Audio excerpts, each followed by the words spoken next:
दोस्तों नमस्कार, हाजिर है एक बार फिर से आज की बड़ी और ताजा खबरों के साथ। बस आपसे निवेदन है, कृपया वीडियो को लाइक कर दें, चैनल को सब्सक्राइब कर लें और घंटी बटन जरूर दबा दें। वहीं पहली बड़ी खबर है, यूपी चुनाव के लिए बीजेपी ने किया उम्मीदवारों का ऐलान। मुख्यमंत्री योगी आदित्यनाथ गोरखपुर से लड़ेंगे चुनाव। ये आपको बता दें कि देश के सबसे ज्यादा आबादी वाले राज्य उत्तर प्रदेश में विधानसभा चुनाव का शंखनाद हो चुका है। आज बीजेपी ने अपने 107 उम्मीदवारों की पहली लिस्ट जारी कर दी है। बड़ी बात यह है कि मुख्यमंत्री योगी आदित्यनाथ गोरखपुर शहर से चुनाव लड़ेंगे। वहीं उप मुख्यमंत्री केशव प्रसाद मौर्य प्रयागराज की सिराथू सीट से चुनाव लड़ेंगे। बीजेपी ने केंद्रीय चुनाव समिति की बैठक में करीब 170 सीटों पर उम्मीदवारों के नाम पर चर्चा की थी। बीजेपी ने कुल 107 नामों का ऐलान कर दिया है। इनमें से 63 मौजूदा विधायकों को टिकट दिया गया है। पहले और दूसरे चरण में बीजेपी ने 20 विधायकों का टिकट काट दिया है। जिन्हें टिकट दिया गया है उनमें 44 ओबीसी, 19 एससी और 10 महिलाओं को टिकट दिया गया है। आपको बता दें कि इस दौरान केंद्रीय मंत्री धर्मेंद्र प्रधान ने कहा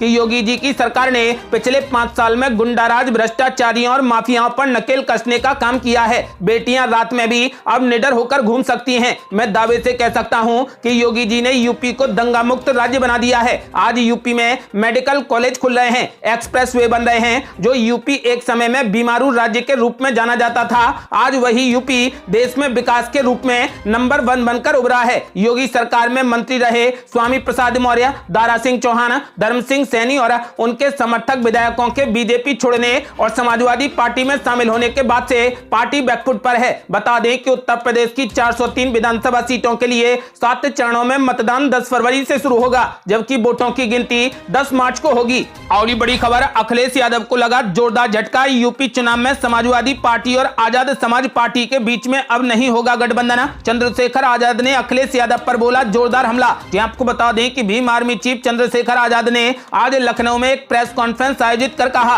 कि महीने भर से हमारी समाजवादी पार्टी के साथ में बातचीत चल रही थी। मैंने अखिलेश यादव से मुलाकात भी की थी, लेकिन अखिलेश यादव को दलितों की जरूरत नहीं है। 2 महीने के बाद कल उन्होंने मुझे अपमानित किया, वो बेहद दुखद है। उन्होंने कल शाम तक बताने को कहा था, लेकिन अब तक उनका कोई भी जवाब नहीं आया है। चंद्रशेखर आजाद ने आरोप लगाते हुए कहा कि शायद अखिलेश यादव सामाजिक न्याय का मतलब ही नहीं जानते हैं। चंद्रशेखर आजाद ने कहा कि 1 महीना 10 दिन से उनकी अखिलेश यादव के साथ में बातचीत चल रही थी। उन्होंने कहा था कि आप परेशान ना हो, मैं इसे प्रमाणित करता हूं। चंद्रशेखर आजाद ने आगे कहा कि वो सब चीजें दरकिनार कर मैं उनके घर पर भी गया, उन्होंने उनसे अपील भी की। अब वो ये तय कर बैठे हैं कि उन्हें दलितों की लीडरशिप नहीं चाहिए। आपको बता दें कि चंद्रशेखर आजाद ने खुला ऐलान कर दिया है कि वो अखिलेश यादव की पार्टी समाजवादी पार्टी के साथ अब गठबंधन नहीं करेंगे।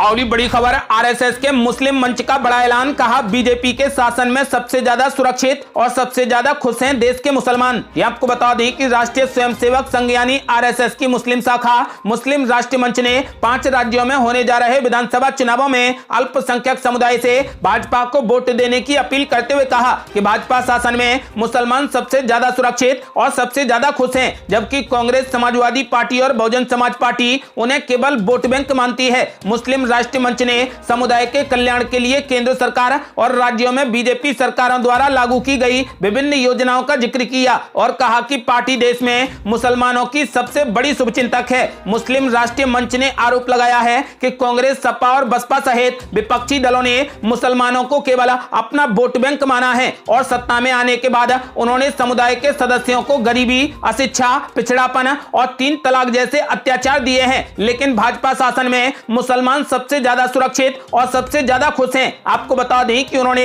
भाजपा को वोट देने की अपील की है। और बड़ी खबर, मुख्यमंत्री योगी आदित्यनाथ के गोरखपुर से चुनाव लड़ने पर अखिलेश यादव ने बोला जोरदार हमला। जी आपको बता दें कि समाजवादी पार्टी के अध्यक्ष अखिलेश यादव ने गोरखपुर शहर सीट से मुख्यमंत्री योगी आदित्यनाथ के चुनाव लड़ने पर जोरदार हमला बोला है। अखिलेश यादव ने कहा वो कभी कहते थे अयोध्या से लड़ेंगे, मथुरा से लड़ेंगे, किसी ने 11 मार्च का उनका टिकट बुक करा दिया था। अब वो गोरखपुर से ही चुनाव लड़ रहे हैं तो उन्हें वापस जाने की जरूरत नहीं पड़ेगी। अच्छा है वो पहले से ही गोरखपुर चले गए हैं। अखिलेश यादव ने कहा कि मुख्यमंत्री योगी आदित्यनाथ अपने जिले गोरखपुर में मेट्रो तक नहीं चला पाए, वहां पर सीवर लाइन नहीं बिछा पाए। गोरखपुर के युवाओं ने पुलिस की लाठियां खाई हैं, जनता उन्हें सबक सिखाएगी। बीजेपी ने पहले ही मुख्यमंत्री योगी को उनके घर भेज दिया है। सपा सुप्रीमो अखिलेश यादव ने कहा कि कार्यकर्ता कोरोना प्रोटोकॉल का पालन करें। पार्टी कार्यालय पर नोटिस चिपकाया गया है। कोरोना नियमों को ध्यान में रखते हुए पार्टी का प्रचार करें और यूपी विधानसभा चुनाव समाजवादी पार्टी ही जीतेगी। यूपी में सपा की ही सरकार बनेगी।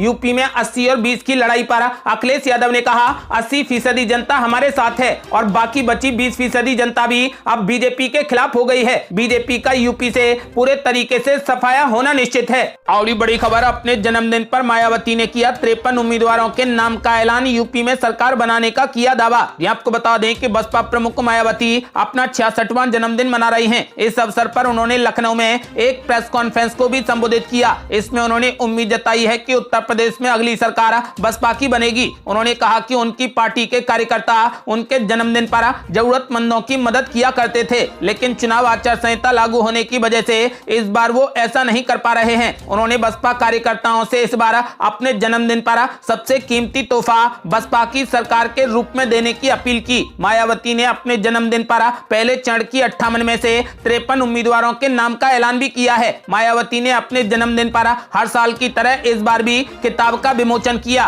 ये पिछले एक साल में उनकी और उनकी पार्टी के कार्यक्रमों का दस्तावेज होता है। उन्होंने कहा कि प्रदेश की विपक्षी दल साम दाम दंड भेद और हर तरीके के हथकंडे अपनाकर बीएसपी की सरकार को सत्ता में आने से रोकना चाहते हैं, लेकिन इस बार यूपी में समाजवादी पार्टी की नहीं बल्कि बसपा की सरकार बनेगी।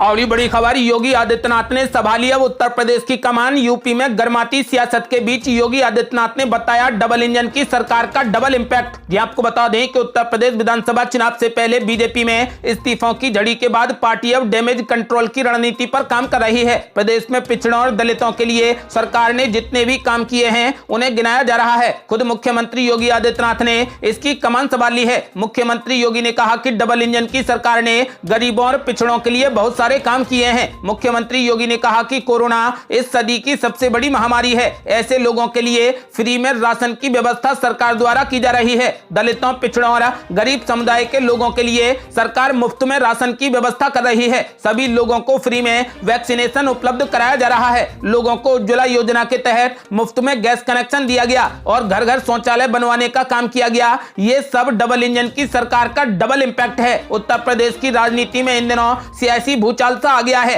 स्वामी प्रसाद मौर्य के इस्तीफे देने के बाद से पार्टी में इस्तीफों की झड़ी लगी हुई है। पिछले 3 दिनों में मौर्य समेत 3 मंत्री और 8 विधायक इस्तीफा दे चुके हैं। इन सभी ने मौर्य के साथ समाजवादी पार्टी की ओर रुख किया है। मौर्य का दावा है कि आने वाले समय में और भी कई लोग बीजेपी छोड़कर उनके साथ आने वाले हैं। इस खबर से बीजेपी में हड़कंप मच गया है। चुनाव सर पर है, ऐसे में पिछड़ों और गरीबों को साधने के लिए अब सरकार अपने काम गिनाने में लगी है।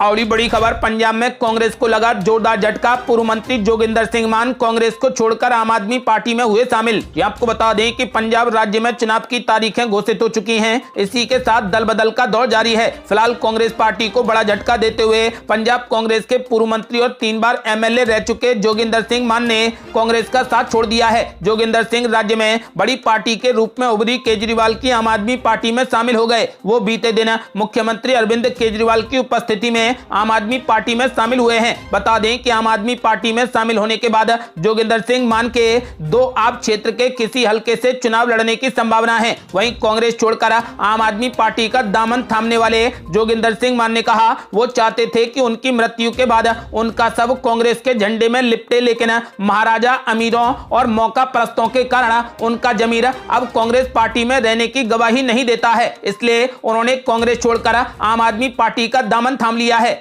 और बड़ी खबर, समाजवादी पार्टी मुख्यालय में भीड़ जुटाने पर चुनाव आयोग का कड़ा एक्शन। एसएचओ सस्पेंड, लेकिन बड़े नेताओं पर नहीं की गई कार्रवाई। ये आपको बता दें कि लखनऊ में अखिलेश यादव ने शुक्रवार को जो कार्यक्रम किया था उससे देश भर में ये सवाल उठे हैं कि अगर ये वर्चुअल रैली है तो फिर असल रैली किसे कहते हैं। कोरोना काल ने वर्चुअल मीटिंग और वर्चुअल रैली का जो नया विकल्प दिया, अखिलेश यादव ने उसे बस एक नाम बनाकर रख दिया है। लखनऊ में शुक्रवार को ये सब जो हुआ है उसके खिलाफ एक्शन भी हुआ है। लखनऊ के डीएम के मुताबिक समाजवादी पार्टी के कार्यक्रम में आदर्श आचार संहिता और कोविड प्रोटोकॉल का उल्लंघन किया गया है। 2000 से ज्यादा समाजवादी कार्यकर्ताओं के खिलाफ एफआईआर दर्ज की गई है। एफआईआर फिलहाल अज्ञात लोगों के खिलाफ हुई है, नामजद नहीं हुई है। लखनऊ के गौतमपल्ली थाने में महामारी एक्ट के तहत मुकदमा भी दर्ज किया गया है। जब अखिलेश यादव कथित वर्चुअल प्रेस कॉन्फ्रेंस कर रहे थे तब डीएम के आदेश पर मजिस्ट्रेट अपनी टीम के साथ समाजवादी पार्टी के ऑफिस पहुंचे थे। भीड़ का आकलन किया गया और रिपोर्ट डीएम को सौंपी गई गई। उसी रिपोर्ट के आधार पर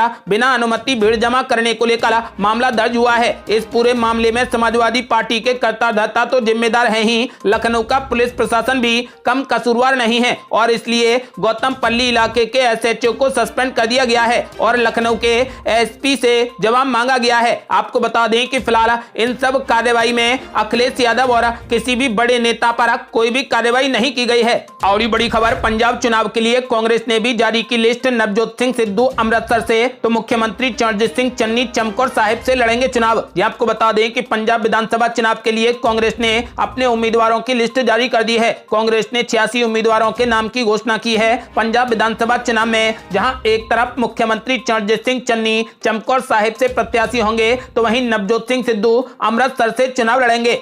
और बड़ी खबर, बीजेपी में शामिल हो चुके मुलायम सिंह यादव के समधी ने समाजवादी पार्टी पर बोला जोरदार हमला, बोले उड़ जाएगी अखिलेश यादव की नींद। ये आपको बता दें कि उत्तर प्रदेश विधानसभा चुनाव से पहले सह और मात का खेल जारी है, जहां एक तरफ स्वामी प्रसाद मौर्य जैसे बड़े नेता बीजेपी को छोड़कर समाजवादी पार्टी ज्वाइन कर चुके हैं तो वहीं दूसरी तरफ मुलायम सिंह यादव के खास समधी और फिरोजाबाद की सिरसागंज सीट से विधायक हरिओम यादव सपा छोड़कर बीजेपी में शामिल हो गए हैं। समाजवादी पार्टी से 3 बार विधायक रहे हरिओम यादव ने खास बातचीत की। मुलायम सिंह यादव के समधी हरिओम यादव ने समाजवादी पार्टी के नेता प्रोफेसर रामगोपाल यादव पर बड़ा आरोप लगाया। उन्होंने कहा कि प्रोफेसर रामगोपाल यादव और उनका बेटा समाजवादी पार्टी को खत्म करने की साजिश रच रहा है। मुलायम सिंह यादव ने मुझसे कहा था कि रामगोपाल यादव और अखिलेश यादव को बर्बाद कर देगा। हरिओम यादव ने कहा कि रामगोपाल यादव ग्राम सभा का चुनाव नहीं जीत सकते, वो पिछले दरवाजे से राज्यसभा जाते हैं। रामगोपाल यादव को चुनौती देते हुए उन्होंने कहा कि बाप बेटे को कड़ी चुनौती है, उससे चुनाव लड़ लें और जमानत बचा लें। देखिए, बीजेपी में शामिल हो चुके हरिओम यादव ने कहा कि शिवपाल यादव का भी अपमान हुआ है, वो अच्छे नेता हैं, उनको ही पार्टी से बाहर रखा गया। बाप बेटे समाजवादी पार्टी को पूरे खत्म करने की साजिश रच रहे हैं। ये थी अब तक की बेहद बड़ी खबरें। यदि आप भी चाहते हैं कि भारत जल्द से जल्द कोविड मुक्त हो जाए तो इस वीडियो को लाइक कर अपनी राय हमें कमेंट बॉक्स में जरूर दें। यदि आपने अभी तक हमारे चैनल को सब्सक्राइब नहीं किया है तो कृपया चैनल को सब्सक्राइब कर घंटी बटन जरूर दबा दें। जल्दी मिलते हैं बड़ी अपडेट के साथ, तब तक के लिए जय हिंद, जय भारत।